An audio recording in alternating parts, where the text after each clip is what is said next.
हर कहानी की एक शुरुआत होती है और कुछ शुरुआतें इतनी पुरानी होती हैं कि उन्हें मिटा दिया जाता है। आदम के पहले साथी के रूप में जिसे हमने जाना वह ईव थी। लेकिन क्या आप जानते हैं कि उससे पहले भी एक स्त्री थी, लिलिथ, वह जिसे कभी आदम के बराबर बनाया गया था, वह जिसे झुकना मंजूर नहीं था, वह जिसने आज्ञा की जगह स्वतंत्रता चुनी और इसके लिए उसे इतिहास से हटा दिया गया।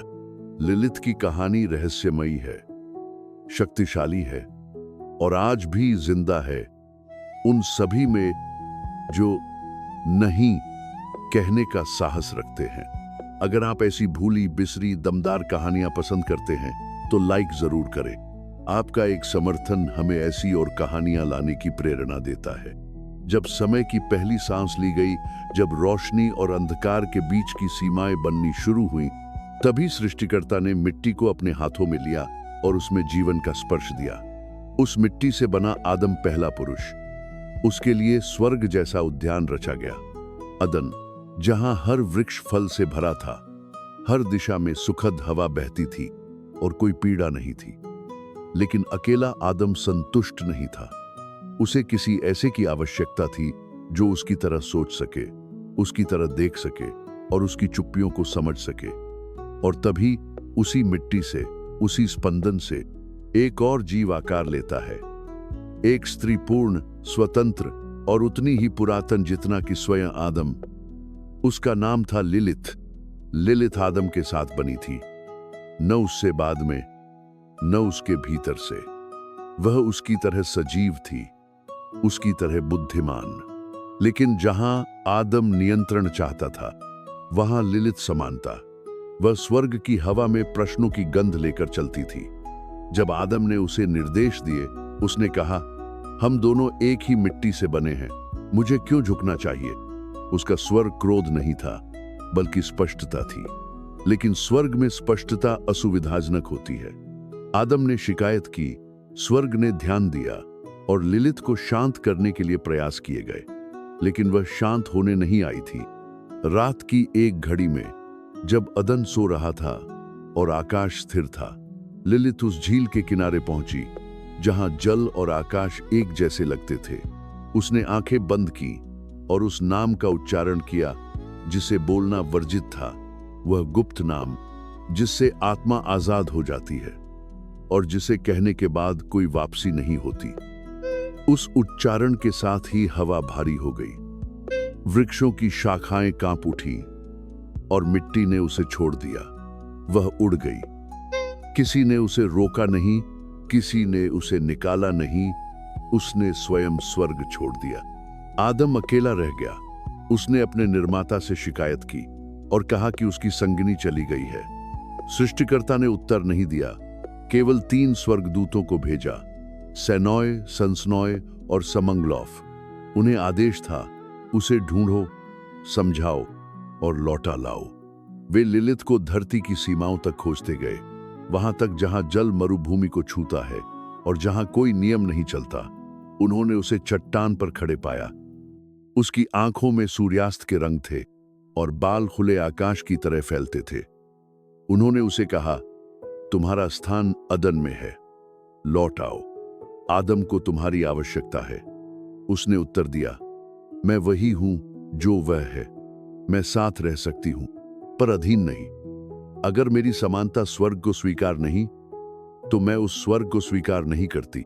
उन्होंने चेतावनी दी, यदि तुम नहीं लौटी तो तुम्हारी 100 संतानें हर दिन नष्ट की जाएंगी। लिलिथ का चेहरा कठोर हुआ, लेकिन उसकी आंखें भीग गई। उसने उत्तर दिया, मेरे निर्णय की कीमत मुझे स्वीकार है। मैं अपनी स्वतंत्रता के बदले अपने बच्चों को खोने का दुख सह लूंगी, लेकिन स्वयं को खो देना, वह मैं नहीं सह सकती। तीनों स्वर्गदूत लौट गए और आकाश में उसकी कहानी मिटा दी गई। अब वह स्वर्ग की कथा का भाग नहीं थी। अब वह इतिहास में नहीं, किंवदंती में थी। और तभी जब स्वर्ग को फिर से स्त्री की आवश्यकता पड़ी, तब आदम की पसली से एक और स्त्री बनाई गई, ईव, कोमल, धैर्यशील और उसकी इच्छाओं में सजीव। ईव ने कभी प्रश्न नहीं किया कि वह कहां से आई है। उसे बताया गया कि उसका स्थान आदम के पास है और वह मान गई। अदन फिर से शांत हो गया। लेकिन मिट्टी, हवा और जल अब भी लिलित की गंध पहचानते थे। कोई उसका नाम नहीं लेता था, पर उसकी उपस्थिति छाया बनकर रहती थी। हर स्त्री के मौन में, हर स्वप्न में जो उत्तर चाहता था, हर पल में जो नियमों से बाहर था, वहां लिलित अब भी जीवित थी। उसका नाम भुला दिया गया, पर मिटाया नहीं जा सका। उसने स्वर्ग को नहीं छोड़ा, बल्कि उन सीमाओं को तोड़ा जिन्हें केवल पुरुषों के लिए बनाया गया था। जब लिलित मरुस्थल की धूल में उतरी, तो स्वर्ग शांत हो गया, लेकिन पृथ्वी पर हवा बदलने लगी। वह एक नई भूमि पर पहुंची, ऐसी जगह जहां न नियम थे, न प्रतिबंध, न आदम, न उसकी अपेक्षाएं। वहां केवल खुला आकाश था, अनजान तारे थे और उसका अपना अस्तित्व। यह निर्वासन नहीं था, यह उसकी पहली जीत थी। लेकिन हर स्वतंत्रता की तरह यह जीत अकेली थी। वहां उसने बोलना बंद नहीं किया। उसने मौन में रचना की अपने भीतर से। उसके गर्भ से जन्म लेने लगे ऐसे प्राणी जो न तो स्वर्ग के थे, न धरती के। वे किसी नाम से नहीं पहचाने जाते थे, किसी धर्म की कथा में नहीं आते थे। वे लिलित की संतान थे, प्रश्नों, अस्वीकारों और आजादी की संतान। उनमें कुछ का रूप धुंधला था, कुछ केवल छाया थे और कुछ केवल एक चीख। लेकिन वे सब जीवित थे और उनमें उसकी आग थी। स्वर्ग ने इस पर क्रोध प्रकट किया। कोई नियम नहीं था जो उसे रोके, तो उन्होंने दंड तय किया, हर दिन 100 संतानों की मृत्यु। यह निर्णय नादान नहीं था, यह एक संकेत था। जो आदम से अलग चलेगा वह फल नहीं देगा। लेकिन वे यह भूल गए कि लिलित के फल शुद्ध रूप से भौतिक नहीं थे। वे विचार थे, वे ऊर्जा थे, वे विद्रोह थे जो शरीर के बिना भी फैल सकते थे। उसने अपने बच्चों को अपनी बाहों में लिया, उन्हें ममता से देखा, फिर भी उन्हें जाने दिया। हर मृत्यु पर उसकी आंखें जल उठती, लेकिन वह रोती नहीं थी। वह उस पीड़ा को भीतर समेटती रही, और उस जलती हुई पीड़ा से उसने अपने नए रूप को गढ़ा, न स्त्री, न देवी, न राक्षसी। एक ऐसा रूप जिसे कोई धर्म ठीक से बांध नहीं सकता। लिलित अब केवल एक शरीर नहीं थी, वह विचार बन चुकी थी, स्वर बन चुकी थी, हवा बन चुकी थी। और उसी समय जब पृथ्वी और स्वर्ग दोनों ने उसे त्याग दिया, एक और अस्तित्व ने उसे पहचाना। एक आकाशीय प्राणी जो स्वयं भी स्वर्ग से गिराया गया था, श्यामाएल। एक ऐसा स्वर्गदूत जो पहले प्रकाश के निकट था, लेकिन जिसने असहमति दिखाई और इसलिए नीचे फेंक दिया गया। वह भी अब नामहीन हो चुका था, शापित, विस्मृत।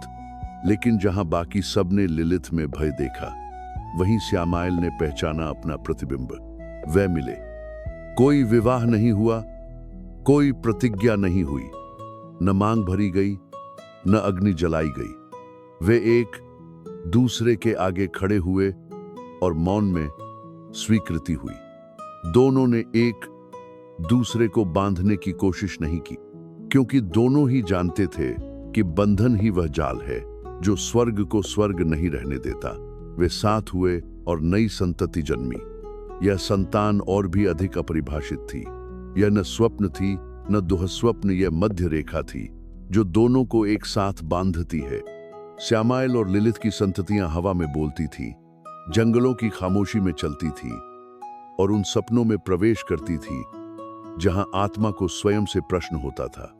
जब कोई नवजात बिना कारण डर के साथ रोता, या जब किसी स्त्री को अपने भीतर कोई अज्ञात साहस महसूस होता, वहां उनकी छाया मौजूद होती।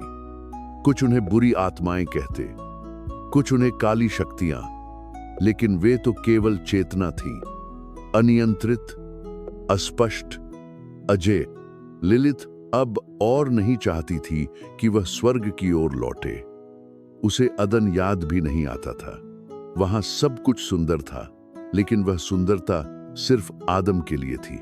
ईव, जो अब आदम के साथ थी, कोमल थी, लेकिन उसके भीतर वो आग नहीं थी जो मिट्टी को जीवंत करती है।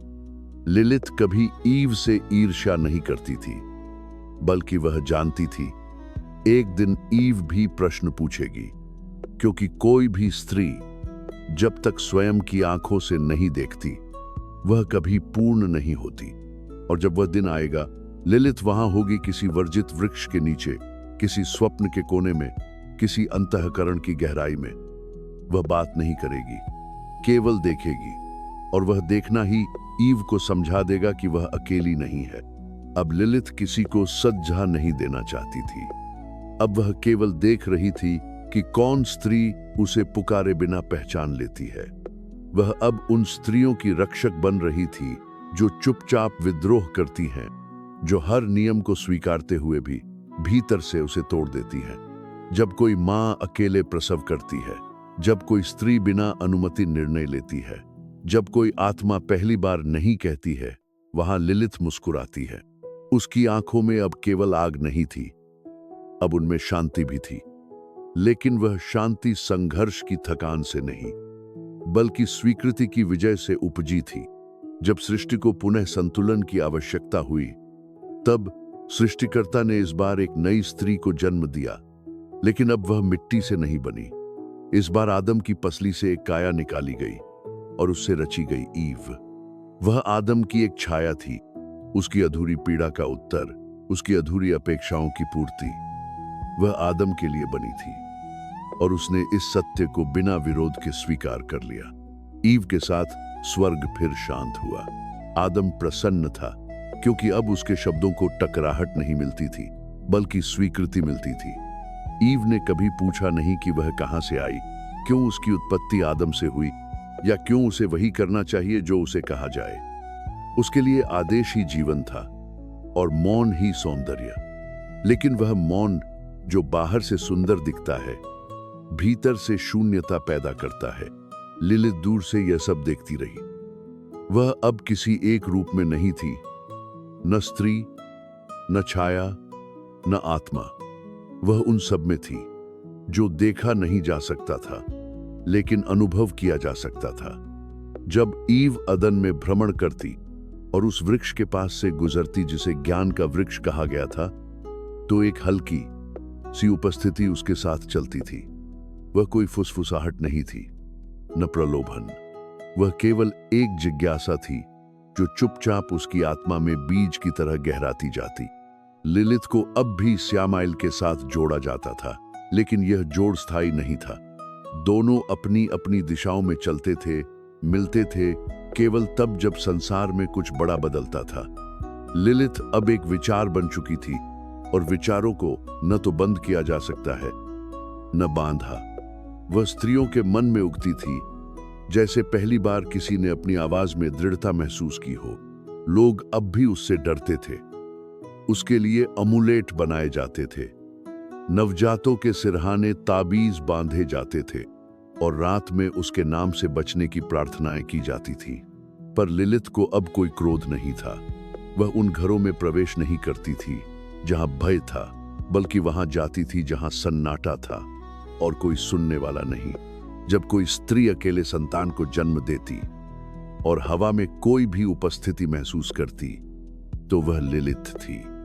जब कोई किशोरी पहली बार अपने प्रश्नों को उच्च स्वर में व्यक्त करती और उसे यह अनुभव होता कि वह अकेली नहीं है, वह लिलित थी।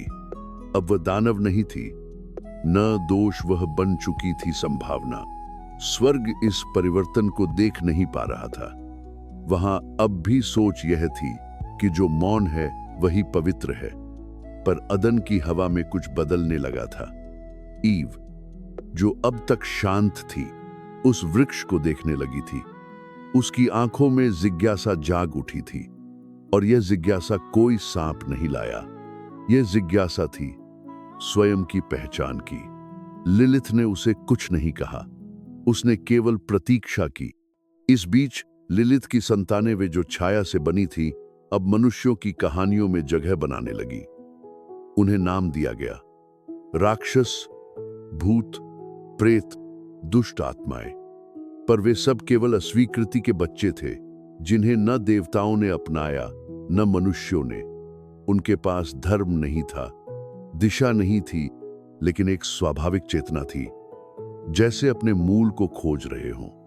लिलिथ ने कभी उन्हें रोकने की कोशिश नहीं की।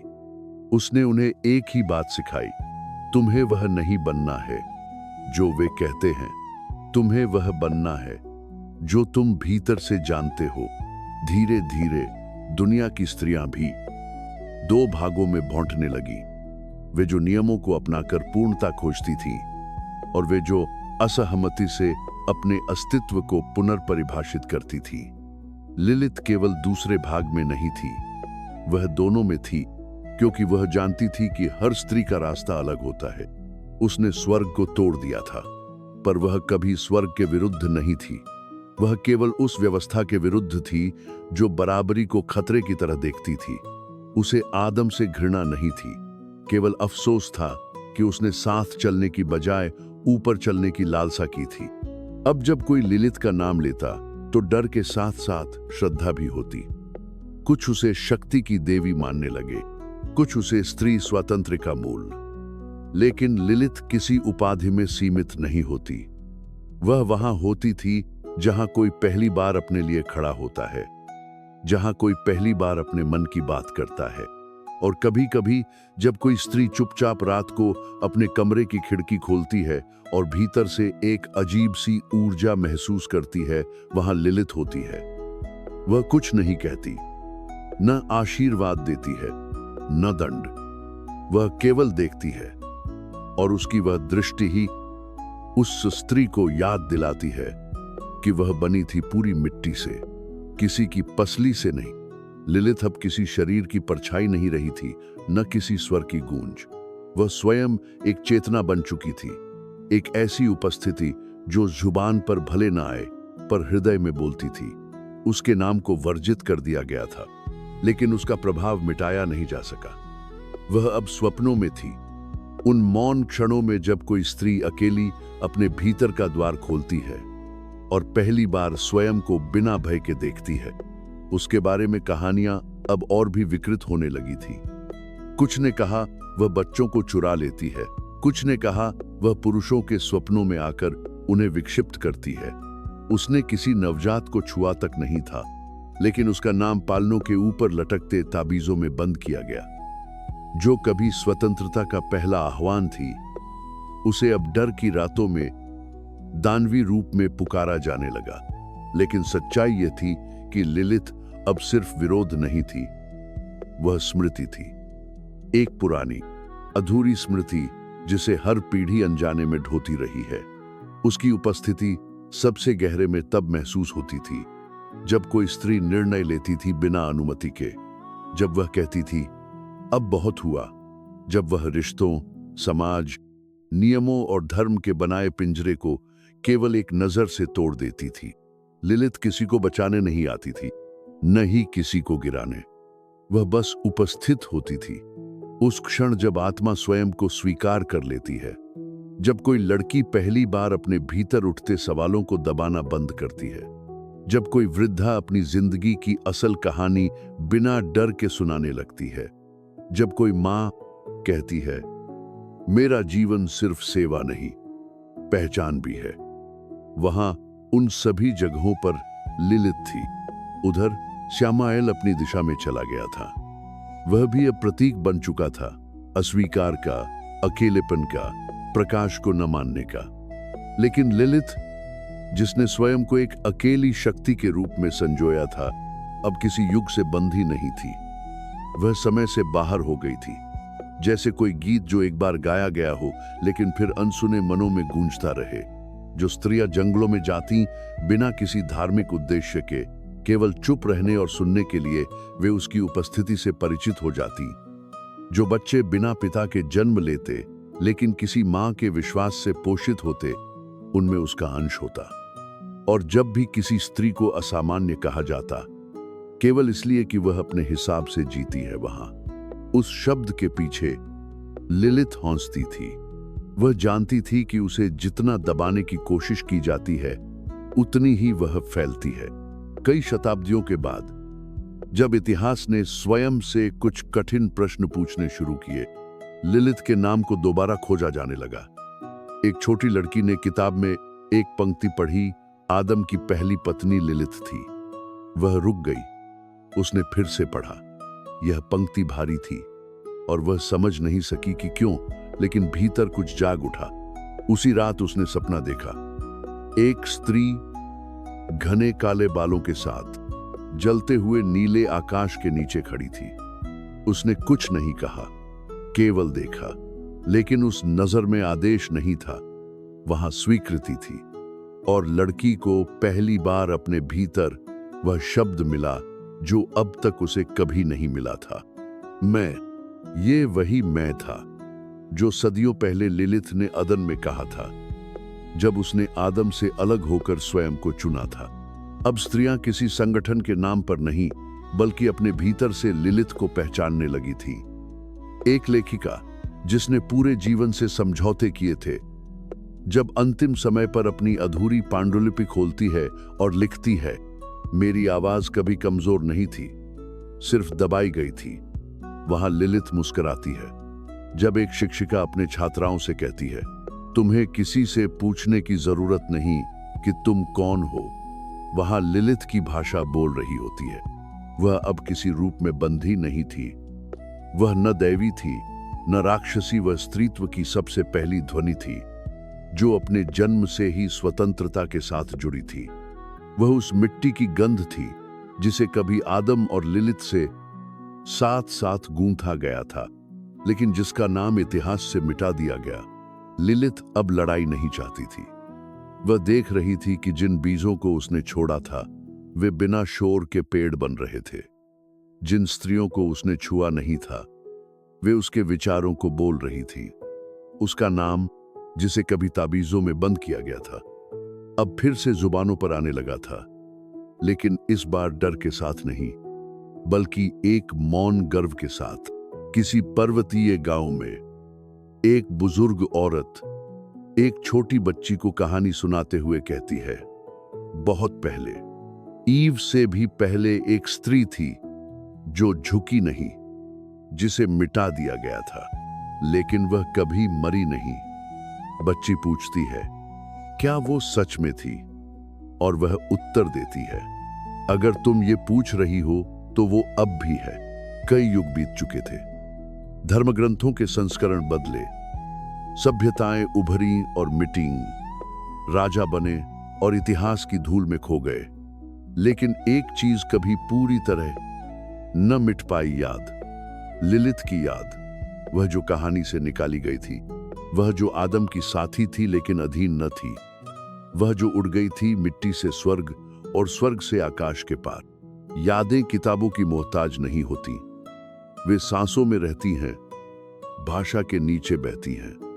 जब स्त्रियां बिना वजह बेचैनी महसूस करती हैं, जब कोई बच्ची अपने सवालों से डरती नहीं, वहां लिलिथ होती है।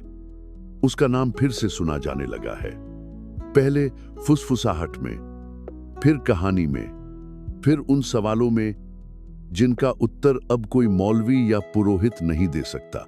लोग अब भी बहस करते हैं, क्या लिलिथ सच में थी? पर सच्चाई यह है कि वह सवाल से भी पहले थी। वह अस्तित्व से जुड़ी वह पहली दरार थी जिसने आदेश को नहीं, चुनाव को जन्म दिया। कहीं दूर किसी शहर की एक युवती जो जीवन भर अपने लिए नहीं जी पाई, अपनी डायरी में पहली बार लिखती है, अब मैं अपने लिए जीऊंगी। एक मां जिसने सब कुछ त्याग दिया था, अचानक खुद से पूछती है, मेरी इच्छा क्या है? एक बुजुर्ग स्त्री जिसे हमेशा चुप रहो कहा गया, मंच पर खड़ी होकर कहती है, अब मैं अपनी कहानी कहूंगी। ये सब स्त्रियां लिलिथ को नहीं जानती। उन्होंने उसका नाम शायद कभी नहीं पढ़ा, लेकिन उन्होंने उसे जिया है। हर उस पल में जब उन्होंने नहीं कहा, जब उन्होंने डर के बिना अपनी सोच को चुना, वहां लिलिथ थी। उसकी वापसी किसी ध्वनि के साथ नहीं हुई, न किसी देवी की तरह, वह लौटी विचार की तरह। अब वह पंथ नहीं, प्रतीक नहीं, चेतना बन चुकी थी। कितने ही वर्षों तक उसे राक्षसी कहकर चित्रित किया गया, किताबों में, मंदिरों की दीवारों पर, लोकगीतों में उसका नाम डर के साथ जोड़ा गया। लेकिन भय जब हद से बढ़ जाता है तब वह टूटता है, और जब भय टूटता है तब सत्य उभरता है। लिलिथ कभी द्वार नहीं तोड़ती, वह दस्तक भी नहीं देती। वह वहां होती है जहां स्त्री स्वयं को भीतर से बुलाती है। एक छोटी लड़की जिसने कभी किसी से लड़ा नहीं, एक दिन अपने भाई से कहती है, मैं पीछे नहीं बैठूंगी। वह जानती भी नहीं कि यह सरल सा वाक्य इतिहास के झूठ को तोड़ रहा है। वह नहीं जानती कि यह वही स्वर है जो कभी लिलिथ ने आदम से कहा था, मैं तेरी बराबरी की हूं। और इसी तरह लिलिथ लौटती है एक वाक्य में, एक निर्णय में, एक सांस में। उसी समय एक गांव में एक बच्चा जन्म लेता है। उसकी मां अकेली है, समाज उसे दोष देता है, लेकिन वह मुस्कुराती है। वह नवजात के माथे को चूमती है और कहती है, तू किसी का हिस्सा नहीं, तू पूरा है। और उस रात हवा में एक धीमी सी गंध फैलती है, जंगली फूलों जैसी, मरुस्थल की सुबह जैसी। वह कोई नहीं देखता, लेकिन एक स्त्री की उपस्थिति वहां होती है, गहरी, मौन, जानकार। यह लिलिथ नहीं है जो अब नाम खोजती है, यह नाम है जो अब लिलिथ को खोजता है। वह अब डर का नाम नहीं है, वह अब किसी ताबीज में बंद नहीं है, वह अब किसी शिशु का संकट नहीं, बल्कि स्त्री की आत्मा की पहली हौसी है। एक शिक्षिका बच्चों को पढ़ाते हुए पूछती है, कौन थी पहली स्त्री? कक्षा में चुप्पी। फिर एक हाथ उठता है, ईव। वह मुस्कुराती है, फिर कहती है, कुछ ग्रंथों में एक और नाम है, लिलिथ। बच्चे चकित होते हैं, किसी ने कभी नहीं बताया। वह कहती है, वह झुकी नहीं और इसलिए उसकी कहानी छिपा दी गई। कोई सवाल नहीं करता। लेकिन उस दिन घर लौटते हुए दो बच्चियां अपने आप से कहती हैं, अगर कभी किसी ने हमें चुप करवाने की कोशिश की तो हम क्या करेंगे? दूसरी कहती है, हम भी उड़ जाएंगे। वहीं से लिलिथ फिर जन्म लेती है। ये पुनर्जन्म कोई चमत्कार नहीं, न आकाश से गिरा हुआ प्रकाश। यह हर उस स्त्री की आत्मा में पैदा होता है जिसने अपने भीतर की स्त्री को पहचाना, नकारा नहीं। अब वह वापस नहीं मांगती कि उसे मंदिर मिले, पूजा मिले या शुद्धि। वह कोई देवी नहीं बनना चाहती।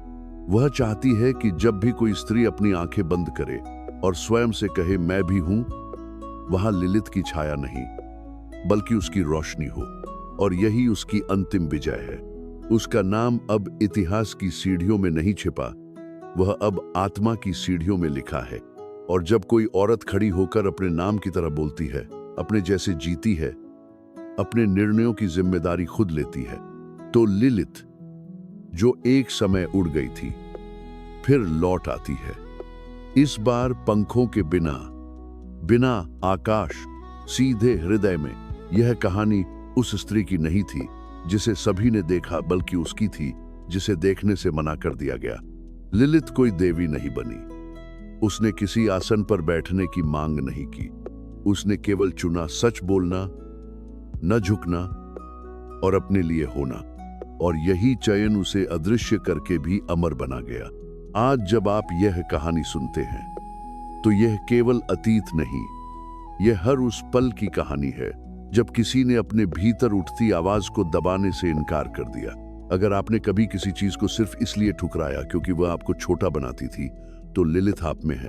अगर आपको यह कहानी कुछ नया सोचने पर मजबूर कर गई, तो कृपया लाइक जरूर करें। हम ऐसे ही भूले हुए नामों को फिर से जीवन देने का प्रयास करते हैं, और आपका समर्थन हमें और भी कहानियां लाने की ताकत देता है। धन्यवाद। फिर मिलेंगे।